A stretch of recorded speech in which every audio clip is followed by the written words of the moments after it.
اب جناب یہ جو سپر سونک میزائل تھا یہ بغیر وارٹ کے آیا، 3 منٹ تک یہ یہاں پر موجود رہا، تو یہ ان کاروائیوں سے کیسے روکا جا سکتا ہے بھارت کو؟ ایک سپر سونک آبجیکٹ تھا جس کے ساتھ پروبیبلی یہ کہا جا رہا تھا یہ سپر سونک میزائل ہے، اور یہ انڈیا سے لانچ ہوا، پاکستان کا انٹرنیشنل بارڈر کراس کیا اور پاکستانی ٹیریٹری کے اندر 3 منٹ کا ٹائم ہے جس میں یہ یہاں پر پرواز کرتا رہا۔ چنو میں وہ جو ایک میزائل گرا ہے، پروجیکٹائل جسے وہ کہہ رہے ہیں، D G I S P R نے پریس کانفرنس کر کے ہمیں بتا تو دیا ہے کہ ایک آبجیکٹ آیا تھا، وہ مسل تھا، انہوں نے اس کو بڑا ڈاؤن پلے کرنے کی کوشش کی ہے، لیکن میں حقیقی معنی میں آپ کو بتاؤں کہ میں اب تھوڑا گھبرا گیا ہوں۔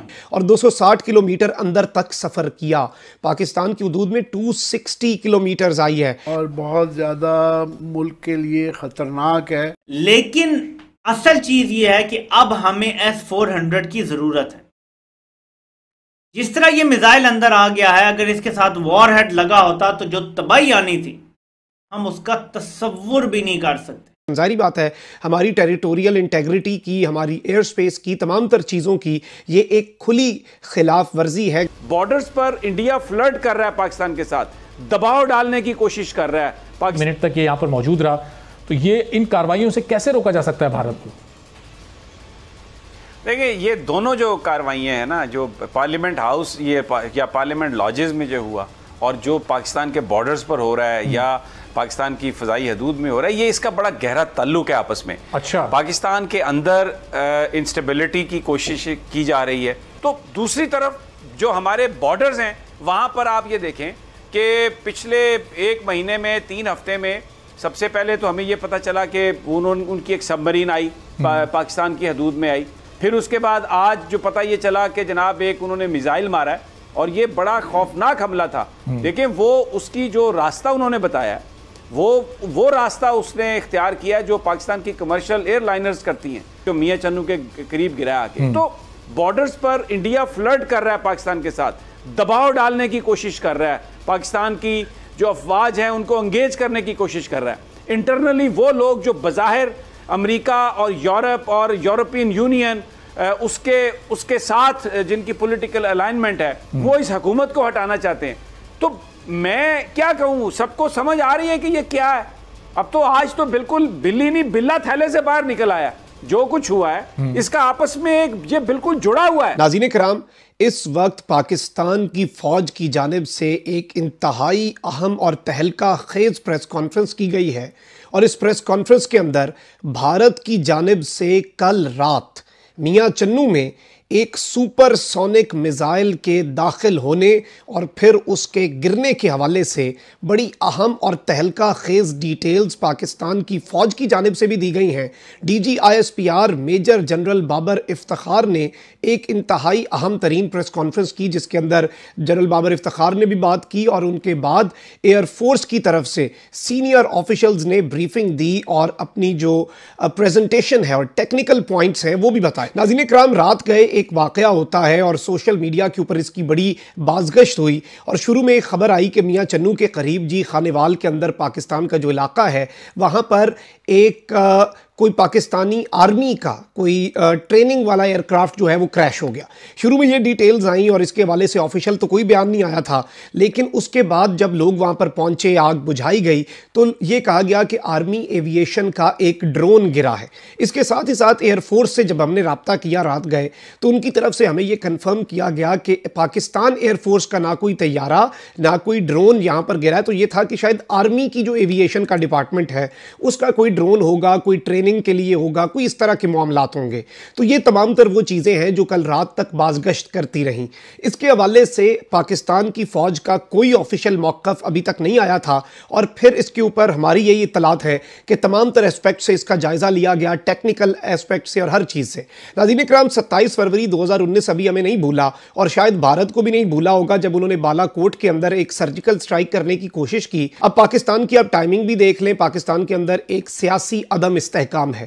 پاکستان کے وزیر اعظم کے خلاف تحریک عدم اعتماد آ چکی ہے. 8 مارچ کو وہ آئی اور 9 اور 10 مارچ کی درمیانی شب بھارت نے یہ کارروائی کر دی, کیونکہ دیکھیں کابینہ کے اجلاس نہیں ہو رہے, and this is the time جس کے اندر کوئی بھی پرائم منسٹر ہو وہ ویکسٹ ہوتا ہے. اس سب کے اندر اب D G I S P R کی طرف سے جو ڈیٹیل سامنے آئی ہیں ناظرین کرام, انہوں نے کہا ہے کہ a flying object was traced, ایک اڑتا ہوا کوئی آبجیکٹ جو کہ unidentified تھا اس وقت تک, it was traced with its flight path starting from Sirsa in India, India کا علاقہ ہے سرسا وہاں سے, اینڈ کریشنگ ان پاکستانز میاں چنو کے علاقے میں یہ کریش ہوا. میجر جنرل بابر افتخار نے کہا کہ پاکستانی حدود میں وہ چیز 3 منٹ اور چند سیکنڈ تک رہی اور 260 کلومیٹر اندر تک سفر کیا.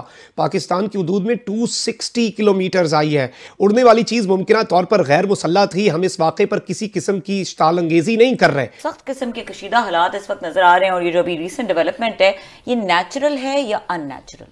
مگر جو بھی ہے نہایت سنجیدہ ہے اور بری ہے اور بہت زیادہ ملک کے لیے خطرناک ہے کہ اس وقت جو خطے کی صورتحال ہے اور جو دنیا کی صورتحال ہے کہ آج اس وقت D G I S P R نے ابھی جو پریس کانفرنس کی ہے کہ میاں چنو میں وہ جو ایک میزائل گرا ہے, پروجیکٹائل جسے وہ کہہ رہے ہیں, وہ بہت زیادہ خطرناک ہو سکتا تھا کہ ایسے موقعوں پہ اگر ریڈار چیزوں کو غلط پک کر لیں, اس کو حملہ سمجھ لیں, تو ہمارے میزائل بھی الرٹ ہو سکتے تھے. تو وہ ابھی پتہ نہیں کیا تھا. ابھی اچھی بات ہے کہ انہوں نے بھی کوئی اسپیکولیشن نہیں کی, ہم بھی نہیں کرنا چاہتے, انڈیا سے بھی کوئی نہیں آئی, مگر یہ کچھ بھی یہ ایک خطے کے یہ صورتحال ہے کہ چھوٹی سی چنگاری بھی کئی دفعہ ایک بہت بڑا طوفان لے آتی ہے. D G I S P R نے پریس کانفرنس کر کے ہمیں بتا تو دیا ہے کہ ایک آبجیکٹ آیا تھا, وہ مسل تھا. انہوں نے اس کو بڑا ڈاؤن پلے کرنے کی کوشش کی ہے,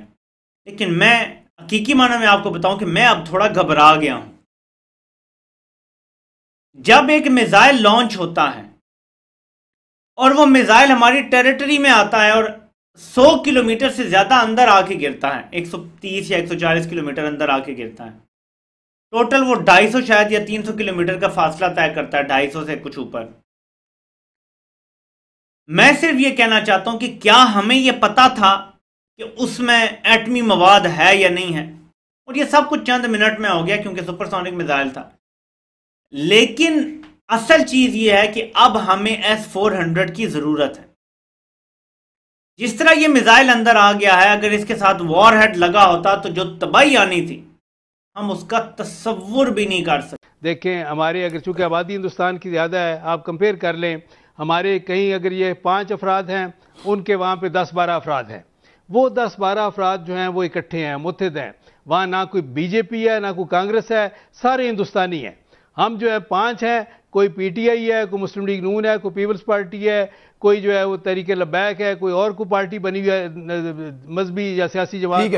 ہم آپس میں ڈیوائڈ ہیں. پاکستان کے پرائم منسٹر کو آج جنرل اسمبلی میں ہونا چاہیے تھا. وہاں جو بائیڈن مل رہا ہے, کوارڈ کی میٹنگ ہو رہی ہے, سب کی میٹنگ ہو رہی ہے, اور ہمارا وزیر خارجہ بیچارہ وہاں اکیلا بیٹھا ہوا ہے. آپ دیکھیں, میں نے اس دن بھی کہا تھا کہ یو این جنرل اسمبلی سے ورچوئل اجلاس جو ہے وہ بھی ایک ڈپلومیٹک فیلئر ہے.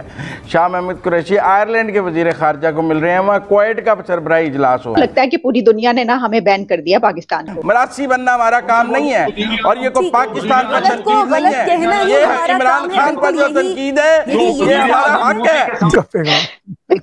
اس ساری صورتحال میں کوارڈ میں جو باتیں ہوں گی وہ پاکستان کے لیے بھی انڈائریکٹ ایک ٹف. آپ کمپیئر کر لیں, ہمارے کہیں اگر یہ 5 افراد ہیں, ان کے وہاں پہ 10-12 افراد ہیں. وہ 10-12 افراد جو ہیں وہ اکٹھے ہیں, متحد ہیں. وہاں نہ کوئی بی جے پی ہے, نہ کوئی کانگریس ہے, سارے ہندوستانی ہیں. ہم جو ہے 5 ہیں, کوئی پی ٹی آئی ہے, کوئی مسلم لیگ نون ہے, کوئی پیپلز پارٹی ہے, کوئی جو ہے وہ تحریک لبیک ہے, کوئی اور کوئی پارٹی بنی ہوئی ہے مذہبی یا سیاسی جماعت. ہم آپس میں ڈیوائیڈڈ ہیں. اس کی وجہ سے 5 افراد جو ہے ان کا امپیکٹ نہیں ہے. وہاں پہ وہ جو 10-12 افراد ہیں, وہ وہاں برٹش پارلیمنٹ میں بھی ان کی زیادہ نمائندگی ہے, ان کی اپنی تعداد کی نسبت بھی. ہماری نمائندگی اتنی بھی نہیں ہے جتنی ہماری وہاں پہ پاپولیشن ہے. بات یہ ہے کہ وہاں پہ میرا ذاتی نقطہ نظر یہ ہے کہ وہاں پہ صرف پاکستان کا پرچم سربلند رہنا چاہیے, کسی سیاسی جماعت کا پرچم نہیں ہونا چاہیے. وہاں پہ میرا ذاتی نقطہ نظر تو یہ ہے کہ کسی سیاسی جماعت کو بھی وہاں پہ اپنی برانچز قائم کرنے کی بھی اجازت نہیں ہونی چاہیے. پاکستان کے پرائم منسٹر کو آج جنرل اسمبلی میں ہونا چاہیے تھا. جو بغل اتھر نے پچھلے دنوں بات کی تھی, اور بالکل صحیح بات کی تھی کہ جنرل اسمبلی میں ہونا چاہیے تھا. وہاں جو بائیڈن مل رہا ہے, کوارڈ کی میٹنگ ہو رہی ہے, سب کی میٹنگ ہو رہی ہے, اور ہمارا وزیر خارجہ بیچارہ وہاں اکیلا بیٹھا ہوا ہے, جو ساتھ میں گیا تھا شہزادہ, وہ واک کر کے اپنی شرٹ, امریکی شرٹ دکھا کے وہ غائب ہو گیا ہے. میں سمجھتا ہوں کہ پچھلے موجودہ حکومت کی ڈپلومیٹک فرنٹ پر فیلیئرز کی تعداد بہت بڑھتی جا رہی ہے, اور جو پبلک ڈپلومیسی ہے اور ڈپلومیٹک فرنٹس پر پاکستان کے پچھلے 3 سال میں اچھا پرفارم نہیں کیا ہے وز اپنے دشمنوں کے مقابلے میں, کیونکہ ہم کمپیریٹیو انالیسز ہی کریں گے. اگر ہم بار بار یہ کہتے ہیں کہ بھارت کی سازش ناکام ہو گئی ہے, تو دراصل ہم یہ کہتے ہیں کہ بھارت کی سازش کامیاب ہو گئی ہے تو ہم ناکام ہو گئے ہیں, ہم اس کو کاؤنٹر نہیں کر سکے. دنیا نے ہم سے بات کرنا, ہماری بات ماننا مناسب نہیں سمجھا, اور بھارت کی بات ماننا مناسب سمجھا ہے.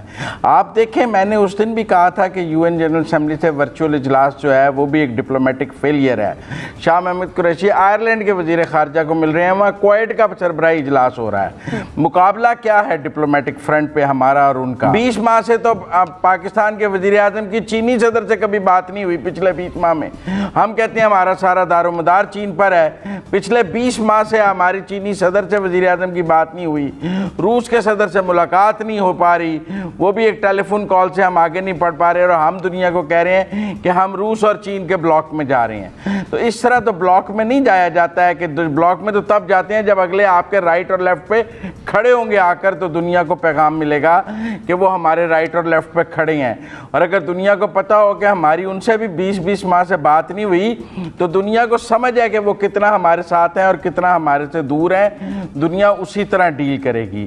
میں سمجھتا ہوں کہ یہ بالکل فارن پالیسی کا فیلیئرز ہیں. شاہ محمود قریشی کا احتساب ہونا چاہیے, ہمارے ڈپلومیٹس کا احتساب ہونا چاہیے. ہمیں اپنے فارن پالیسی کے جو ٹولز ہیں وہ ٹھیک کرنے کی ضرورت ہے. وزیر اعظم کے انٹرویو بالکل پازیٹیو نہیں گئے ہیں, ان کا انٹرنیشنل امیج اس سے نہ بہتر ہوا ہے, نہ پاکستان کی انٹرنیشنل ڈپلومیسی کو اس سے کوئی فائدہ ہوا ہے, نہ دنیا کو قائل کر سکے ہیں. دوسرے ممالک کو جاہل اور کلو لیس کہنے سے ہم ان کا دل نہیں جیت سکتے. کوئی حکمران پاکستان نہیں ہے, حکمران آتے جاتے رہتے ہیں, پاکستان اپنی جگہ موجود رہے گا تا قیامت. اور دوسری بات یہ ہے کہ حکمرانوں کی غلطیوں پر ان پر تنقید کرنا ہی ہمارا پیشہ ہے. یہی بات ہے, مدح سرائی اور ان کے آگے خواجہ سرا بننا ہمارا کام نہیں ہے. ہمارا کام ہے غلط کو غلط کہنا, ان کی ناکامی اور ان کی جو فیلیئرز ہیں اس پر بات کرنا ہمارا کام ہے. مراسی بننا ہمارا کام نہیں ہے. اور یہ کوئی پاکستان پر تنقید نہیں ہے, یہ عمران خان پر جو تنقید ہے یہ ہمارا حق ہے. اس کو پاکستان پر تنقید کہہ کے روکا نہ جائے. ڈیبیٹ کافی ہوگی, مجھے سیگمنٹ کو وائنڈ اپ بھی کرنا ہے, مجھے سیگمنٹ کو وائنڈ اپ بھی کرنا ہے.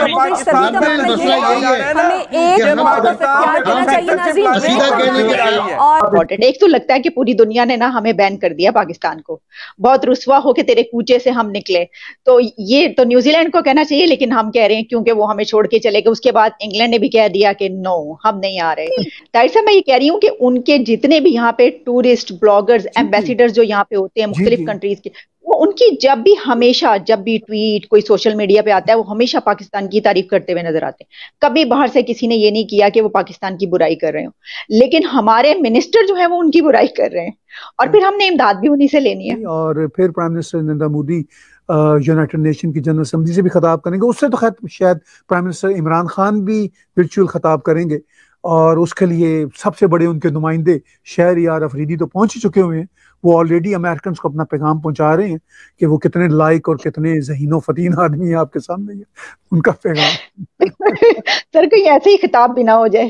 لیکن ایشو یہ ہے کہ اس وقت تو پاکستان بہرحال ان کے بلاک میں بیٹھا ہوا, مجبوری ہی صحیح, اس کے علاوہ تو پاکستان کے پاس کوئی اور چارہ نہیں ہے. تو اس ساری صورتحال میں کوارڈ میں جو باتیں ہوں گی وہ پاکستان کے لیے بھی انڈائریکٹ ایک ٹف سچویشن کریٹ کریں گی, چونکہ ان کا جو رائیول کنٹری ہے بھارت، جو کہ جس کا کوئی کمپیریزن نہیں ہے پاکستان سے، نہ سائز میں، نہ اکانومی میں، نہ کلچر میں، نہ سرکمسٹانس میں، کوئی کمپیریزن نہیں۔ وہ پتہ نہیں مطلب میرے پاکستانی جو دوست ہیں وہ کیوں ایسا سمجھتے ہیں کہ ہمارا کوئی مقابلہ ہے بھارت سے، کوئی ہے ہی نہیں۔ امریکہ اور ہندوستان کے درمیان اقتصادی، آئی ٹی لے کے ہر طرح کے جو معاہدے ہیں، وہ ایک طرف دفاعی نوعیت کے معاہدے، دوسری طرف انٹیلیجنس کی جو شراکت داری ہے وہ علیحدہ، پھر ان کی جو اسمارٹ سٹیز ہیں وہ علیحدہ، اور پھر یہ کہ اس بات کا اندازہ آپ اس بات سے لگا سکتی ہیں کہ جو STA1 جو اگریمنٹ ہے امریکہ اور ہندوستان کے درمیان، اس کے مطابق 99% امریکن دفاعی ٹیکنالوجی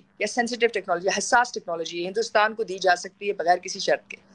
تو یہ ایک بہت بڑی بات ہے۔ اس کے علاوہ وہ تمام ہندوستانی جو امریکہ میں کام کرتے ہیں، ان کو نیشنل انشورنس دینے کی ضرورت نہیں، ان کو ٹیکس دینے کی امریکہ میں ضرورت نہیں، ان کو یہ مراد بھی حاصل ہے۔ کا فون آ جاتا ہے گورے کا تو انہیں سمجھ نہیں آتی، دھمال ڈالنی شروع کر دیتے ہیں، یہ اب امریکہ کا مقابلہ کریں گے اور ہم ان کی یکجہتی پیدا کریں۔ کتے جو بھاگ رہے ہیں، اٹیک بھی کرتے ہیں، آج میرے پر آلموسٹ ایک ڈاگ اٹیک کرنے لگا، مانے کہ سب سے بدترین کہ بیکا کے بعد اور جو 60 مختلف معاہدے اس وقت ہندوستان اور امریکہ افواج اور انٹیلیجنس اور مختلف اداروں کے درمیان ہیں، اب دونوں ایک دوسرے کے آپ ایک طرح سے کہہ سکتے ہیں لازم و ملزوم جو ہیں ساتھی بن چکے ہیں۔ اچھا، یعنی آپ امریکہ اور انڈیا کی بات کر رہی ہیں کہ ان کے درمیان تقریباً 60 کانٹریکٹس جو ہوئے ہیں، اس کی بنا پر ابھی تو ہم تو صرف بات ہی کرتے تھے نا، بات ہی سن رہے تھے کہ ہم امریکہ جو ہے وہ قریب ہو گیا انڈیا امریکہ کے قریب ہو گیا، پاکستان جو ہے وہ اب دور چلا گیا، تو اس کا مطلب یہ ہے کہ آپ کہہ رہی ہیں کہ وہ ایک دوسرے کے لیے لازم و ملزوم بن چکے ہیں، اس حد تک یہ ہو چکا ہے۔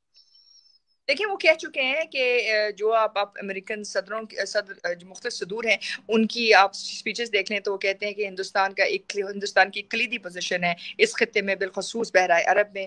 اس وقت یہ بات کہنا کہ ہندوستان اور امریکہ کے درمیان جو تعلقات ہیں وہ کتنے اہمیت کے حامل ہیں، کا اندازہ اس بات سے لگایا جا سکتا ہے کہ مختلف امریکن صدور جو ہیں وہ یہ بات واضح طور پہ کہہ سکیں کہ ہندوستان جو ہے بحرۂ عرب میں امریکہ کے اہداف پورے کرے گا۔ کواد کے بارے میں آپ جانتی ہیں، اس کے ساتھ ساتھ جو سینٹرل انڈو پیسفک اسٹریٹجی ہے اس کے اندر بھی، جب پیوٹ ٹو ایشیا، اس کے اندر بھی ہندوستان کو ایک بہت بڑا رول دیا گیا ہے۔ اس کے علاوہ وہ یہ سمجھتے ہیں مستقبل میں ہندوستان جو ہے چین کے مد مقابل امریکہ کے لیے ایک بہت بڑی طاقت کے طور کے اوپر نہ صرف ابھرے گا بلکہ اس کی بنیاد کے اوپر وہ اس خطے کے اندر علاقائی بالادستی حاصل کر سکیں گے۔ اور یہ تمام چیزیں صرف اور صرف سیکیورٹی پیراڈائم کے لیے نہیں ہے، یہ جو اقتصادی جنگ ہے امریکہ اور چین کی، یہ اس اقتصادی جنگ کے اندر بھی آپ کے پاس دونوں ممالک کی شرکت داری نظر آتی ہے، جس میں ان کی آئی ٹی انڈسٹری، جس میں ان کی صنعت، جس میں بہت سارے مختلف ادارے ایسے ہیں جہاں ان کے درمیان تعاون جو ہے بہت آگے پہنچ سکا ہے۔ ہم تو 10 سال افغانستان کی جنگ لڑتے رہے امریکہ کے لیے، لیکن امریکہ اور ہندوستان کے درمیان اقتصادی، آئی ٹی، فیس بک سے واٹس ایپ سے لے کے ہر طرح کے جو معاہدے ہیں، وہ ایک طرف دفاعی نوعیت کے معاہدے، دوسری طرف انٹیلیجنس کی جو شراکت داری ہے وہ علیحدہ، پھر ان کی جو اسمارٹ سٹیز ہیں وہ علیحدہ، اور پھر یہ کہ اس بات کا اندازہ آپ اس بات سے لگا سکتی ہیں کہ جو STA1 جو اگریمنٹ ہے امریکہ اور ہندوستان کے درمیان، اس کے مطابق 99% امریکن دفاعی ٹیکنالوجی یا سینسیٹیو ٹیکنالوجی، حساس ٹیکنالوجی ہندوستان کو دی جا سکتی ہے بغیر کسی شرط کے۔ تو یہ ایک بہت بڑی بات ہے۔ اس کے علاوہ وہ تمام ہندوستانی جو امریکہ میں کام کرتے ہیں، ان کو نیشنل انشورنس دینے کی ضرورت نہیں، ان کو ٹیکس دینے کی امریکہ میں ضرورت نہیں، ان کو یہ مراد بھی حاصل ہے۔ تو یہ اس بات کی عکاسی کرتے ہیں کہ یہ کوئی عام نوعیت کا ریلیشن شپ نہیں، یہ صرف کوئی ٹرپس کے اوپر بیسڈ نہیں ہے، یہ زمینی حقائق پہ بیسڈ ہے، اور یہ ایسی چیز ہے جو آپ کے فیصلے کرنے یا نہ کرنے سے تبدیل نہیں ہوگا۔ دوست یہ بھی بتائیے گا ڈاکٹر ماریہ سلطان کہ ابھی تو ہم پاکستان اور بھارت کے بیچ یہ والی بات چیت چل رہی تھی کہ جو تعلقات ہیں وہ بہت بہتر ہونے جا رہے ہیں، اب کچھ سیز فائر ہو گیا، LOC پر لمبے عرصے تک اب جنگ نہیں ہوگی، تو وہی ہم ایک دم سے افغانستان کی صورتحال کی وجہ سے یہ ہو گیا۔ تو آپ کو لگ رہا ہے کہ اب وہ جو سوچا گیا تھا ایک دوستی کی بات اور اچھے تعلقات کی بات، کم از کم وہ تو اب خواب ہو گئی باتیں، ایسے ہی ہوگا؟ آپ کے خلاف ایک جنگ بھی شروع کر سکتا ہے، اور یہ تمام خطرات ہیں جن کو آپ کو واضح کرنا ہوگا۔ اب ایسی صورتحال میں تو چیزیں نہیں، لیکن تعلقات اچھے ہونے کی تو بات چیت کی گئی تھی نا کہ جی اب LOC پہ سیز فائر اور جنگ نہیں ہوگی، تجارت شروع ہوگی، یہ تو باتیں کی گئی تھی۔ تجارت کی بات نہیں کی گئی تھی، لیکن اس کے مختلف شوشے ضرور آئے تھے، ایک آپشن ضرور آئی تھی۔ وہ صرف اس لیے کہ وہ گرم پانیوں تک روس نے آنا تھا، اب آپ اشنان فرمائیے اس گرم پانی میں جو آپ نے بچا لیا ہے۔ پہلی بات تو یہ. دوسری بات یہ ہے کہ اس وقت اگر آپ دیکھیں, دنیا دیکھیں, تو اگر جو معیشت دنیا کی دیکھیں تو وہ کہہ رہے ہیں کہ سلو موشن جو ہے وہ ریک جو ہے ٹرین ریک ہو رہا ہے دنیا میں. ہم اپنی معیشت دیکھ لیں, $150 بلین کا آپ نے نقصان کیا, اور جس قسم کی اشرافیہ یہاں پہ مسلط کی امریکی سامراج نے, اب اس کے ذریعے ہم نے یہ ٹھیک کرنا ہے, اور ہم ان کو اب بریفنگ دے رہے ہیں کہ بھائی جان یہ ٹھیک کرو. جن کے گھر ایک سفیر کا فون آ جاتا ہے گورے کا تو انہیں سمجھ نہیں آتی, دمال ڈالنی شروع کر دیتے ہیں. یہ اب امریکہ کا مقابلہ کریں گے اور ہم ان کی یکجہتی پیدا کریں. کمال ہے, پورا دنیا, پورا کراچی یہی کہہ رہا ہے کہ 95% آف پیسے جو سندھ کماتا ہے 95% آتا ہے کراچی سے, 5% آتا ہے رورل سندھ سے. اور کراچی میں آپ جانتے ہیں کیا آپ پاتے ہیں؟ کراچی میں آپ روڈ پاتے ہیں جن میں بڑے بڑے سوراخ ہیں, کوڑا انکلیکٹڈ, نو واٹر, کتے جو بھاگ رہے ہیں, اسٹریٹ ڈاگز جو اٹیک بھی کرتے ہیں. آج میرے پر آلموسٹ ایک ڈاگ اٹیک کرنے لگا, شکر ہے کہ اس کے پاس ایک بندہ تھا جس نے اس کو ڈرایا. جو بیچارے غریب لوگ جو ہوتے ہیں کراچی میں, آپ ایک منٹ کے لیے نکل نہیں سکتے ہیں, ایک ٹریفک لائٹ پہ نہیں رک سکتے ہیں کہ آپ کے پاس کوئی آ کے بیچارہ آ کے پیسے نہ مانگے. کیا پولیسنگ ہے, کیا انصاف سسٹم ہے. مانے کہ سب سے بدترین شہر ساؤتھ ایشیا میں, پوری دنیا میں, اور ہم کہہ رہے ہیں کہ لوگ جو بات کر رہے ہیں کراچی کے بارے میں وہ غلط ہے. کیا بات ہے بھائی, آر یو بلائنڈ, سمجھ نہیں سکتے ہیں؟ خدا کے لیے میں نہیں کہتا اگر ہر پیسہ کراچی سے ہی مل رہا ہے, میں نہیں کہتا سب کراچی پہ خرچ ہو, لڑکھانہ پہ بھی خرچ ہو, نواب شاہ پہ بھی خرچ ہو, خیرپور پہ بھی خرچ ہو, مگر اپنے جیبوں میں مت ڈالو نا. 13 سال ہو گئے, 10 بسز نہیں آئے, 10 بسز نہیں دیا ہے انہوں نے 13 سال. مائی گاڈ, 1100 ارب, خدا جانے کتنے پیسے وہ آئے ہیں. وہ where is it been spend, کدھر ہے وہ پیسے, کس میں لیا ہے؟ نوکریوں پہ. آپ کو پتہ کیا ہو رہا ہے, کراچی سے لوگ باہر رہتے ہیں, رورل سندھ میں رہتے ہیں, 2 بچے کو کہتے ہیں ڈومیسائل کراچی میں. ڈومیسائل جب کراچی میں آپ کو مل جاتا ہے, آرام سے آپ کو کراچی میں نوکری مل جاتا ہے. اس رپورٹ کی پہ ڈسکشن کے لیے بھارت کے وزیر خارجہ خاص طور پہ نیو یارک پہنچے ہوئے تھے, اور انہوں نے ہی اس اجلاس کی صدارت کی. افسوس اس بات پہ ہوتا ہے کہ جو بھارت کے وزیر خارجہ ہیں جے شنکر صاحب, انہوں نے موقع ہاتھ سے نہیں جانے دیا کہ پاکستان کو تنقید کا نشانہ بنائیں. جے شنکر جو بھارتی وزیر خارجہ ہیں, انہوں نے سلامتی کونسل کے اندر الزامات پاکستان پہ جان بوجھ کر لگائے. انہوں نے لشکر طیبہ اور جیش محمد کا نام لیتے ہوئے کہا کہ یہ گروہ پابندی کے باوجود کام جاری رکھے ہوئے ہیں, ان کے ہاتھوں پر خون سے لکھا ہوا ہے. پھر انہوں نے ذکر کیا پٹھان کوٹ کا, ممبئی اٹیک کا اور پلوامہ کا. پاکستان کو دھمکیے, دیکھ رہے ہیں ہم, تم کیا کرو گے. اور وہ آرٹیکل پہ آرٹیکل نکل رہا ہے کہ Pakistan is not, Afghanistan is not the problem. Council کے اندر بڑی زیادتی کی سلامتی کونسل پہ, الٹا الزامات پاکستان پہ جان بوجھ کر لگائے, لیکن اسی بھارت نے اسی پاکستان کو بولنے نہیں دیا. اب جے شنکر کیا کہہ رہے ہیں ذرا یہ سن لیں. بھارتی وزیر خارجہ جے شنکر نے اقوام متحدہ کی سلامتی کونسل میں خطاب کرتے ہوئے کہا کہ افغانستان کی جو صورتحال ہے, اس سے دیگر دہشت گرد جماعتیں فائدہ اٹھا سکتی ہیں. انہوں نے لشکر طیبہ اور جیش محمد کا نام لیتے ہوئے کہا کہ یہ گروہ پابندی کے باوجود کام جاری رکھے ہوئے ہیں. یہ جب کہتے ہیں تو پاکستان پہ ایکچولی الزام لگا رہے ہوتے ہیں. ہمارے قریبی پڑوس میں داعش زیادہ متحرک ہو گئی ہے اور مسلسل اپنے قدم جمانے کی کوشش کر رہی ہے. افغانستان میں پیش آنے والے واقعات نے قدرتی طور پر علاقائی اور بین الاقوامی سلامتی دونوں کے لیے عالمی خدشات کو بڑھا دیا ہے. لیکن کچھ ممالک ہمارے اجتماعی عزم کو کمزور کرتے ہیں, ان کے ہاتھوں پر خون سے لکھا ہوا ہے. پھر انہوں نے ذکر کیا پٹھان کوٹ کا, ممبئی اٹیک کا اور پلوامہ کا. یہ وہ 3 حملے ہیں جو بڑے حملے جن کو بھارت کہتا ہے ہمارے پر ہوئے گزشتہ 1 دہائی یا 15 سال میں. یو این سیکیورٹی کونسل کا ایک اجلاس تھا جس میں یو این سیکیورٹی جنرل کی جو 13th رپورٹ تھی داعش پہ, وہ کنسیڈر ہو رہی تھی. اور آپ جانتے ہیں کہ آج کل یو این سیکیورٹی کونسل کی جو صدارت ہے وہ بھارت کے پاس ہے, اور اس رپورٹ کی پہ ڈسکشن کے لیے بھارت کے وزیر خارجہ خاص طور پہ نیو یارک پہنچے ہوئے تھے اور انہوں نے ہی اس اجلاس کی صدارت کی۔ اجلاس کے ختم ہونے کے بعد ایک پریس اسٹیٹمنٹ بھی ایشو ہوئی جس میں یہ کہا گیا کہ جو ٹیررزم کا ایشو ہے وہ اس کو ہولسٹیکلی دیکھا جائے اور چیری پکنگ نہ کی جائے۔ بالکل بات درست ہے، اس میں تو کوئی دو آراء ہو نہیں سکتی۔ پھر اس کے بعد یہ بھی کہا گیا کہ داعش کا جو انفلوئنس ہے یا جو اس کی پہنچ ہے افریقہ میں بہت بڑھ گئی ہے، تو اس کے لیے کچھ ایسے اقدامات کرنے چاہیے کہ داعش کے جو پھیلاؤ ہے اس کا افریقہ میں اس کو ختم ہونا چاہیے۔ لیکن پریس اسٹیٹمنٹ تو چلیں ایشو ہو گئی،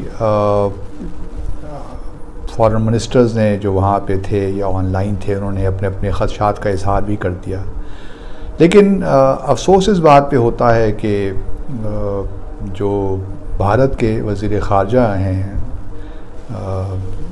جے شنکر صاحب، انہوں نے موقع ہاتھ سے نہیں جانے دیا کہ پاکستان کا نام لیے بغیر جو ہے اس کو تنقید کا نشانہ بنائیں۔ انہوں نے اپنی تقریر میں جہاں اس رپورٹ کی بات کی UN سیکرٹری جنرل کی، وہاں پہ افغانستان کا بھی انہوں نے ذکر کیا، اور افغانستان میں انہوں نے وہی باتیں کی جو ہم ان کی جسے توقع رکھ سکتے ہیں کہ طالبان جو ایک ٹیررسٹ آرگنائزیشن ہے ان کے آنے سے حالات بگڑ رہے ہیں، اور خاص طور پہ حقانی نیٹ ورک جو اس وقت بھی ٹیرر آرگنائزیشن کی لسٹ میں شامل ہے UN کی، ان کو بہت کھلی چھوٹ مل گئی ہے، اور ساتھ ساتھ جو اس قسم کی تنظیمیں ہیں لشکر طیبہ ہو یا جیش محمد ہو، ان کو بھی طالبان میں اب سیف ہیونز مل گئے ہیں، اور وہاں پہ یہ اپنا جو ہے اپنے آپ کو منظم کریں گے، اور پھر ان کو کچھ ممالک کی سپورٹ بھی حاصل ہے۔ ان کا اشارہ یقیناً پاکستان کی طرف تھا۔ اب دیکھنا یہ ہے کہ طالبان کب اپنی حکومت بنانے کے بعد، کیونکہ جے شنکر نے ایک اور پریس میڈیا سے بات کرتے ہوئے کہا کہ ابھی بہت کچھ کہا نہیں جا سکتا، ابھی اس بارے میں کچھ نہیں کہا جا سکتا کہ ہم طالبان کو ایکسیپٹ کریں گے نہیں کریں گے، طالبان کے ساتھ انگیجمنٹ کریں گے نہیں کریں گے، جب وقت آئے گا تو دیکھا جائے گا۔ جس کا مطلب یہ ہوا کہ فی الحال تو وہ اس صورتحال کو استعمال کرنا چاہتے ہیں تاکہ کسی طریقے سے دنیا بھر جو ہے وہ طالبان کو ریکگنائز نہ کریں، خاص طور پہ ویسٹرن کنٹریز۔ وہ اپنا زور یہ بھی لگا رہے ہیں کہ چائنا اور رشیا بھی نہ کریں، تاکہ طالبان کے لیے غیر مستحکم سچویشن رہے، اور پھر وہ یہ بھی کوشش کریں گے کہ امراللہ صالح وغیرہ جو لوگ ہیں یہ ایک گورنمنٹ ان ایگزائل بنا لیں، تاکہ جو افغانستان کا معاملہ ہے وہ سیٹل نہ ہو، افغانستان کے معاملات اسی طرح ہی رہیں اور دنیا بھر کنڈیم ہی کرتا رہے طالبان کو، اور اس کانٹیکس میں پھر پاکستان پہ بھی پریشر رہے۔ دوسری بات ہے کہ جب آپ سینکشنز کریں گے تو آپ کو پتہ ہے ڈیسٹیبلائز پیسے کم ہے، بینکرپسی ہے، سٹارویشن کے نزدیک جا سکتے ہیں جب تک انہوں نے اپنے آپ کو ریکارگنائز نہیں کیا۔ یہ تو 2 ہفتے کے اندر نو ریکگنیشن، سینکشن، یہ وہ، پاکستان کو دھمکیے، دیکھ رہے ہیں ہم تم کیا کرو گے، اور وہ آرٹیکل پہ آرٹیکل نکل رہا ہے کہ Pakistan is not, Afghanistan is not the problem, Pakistan is the problem. خدا کے لیے لک ایٹ دیئر گیم۔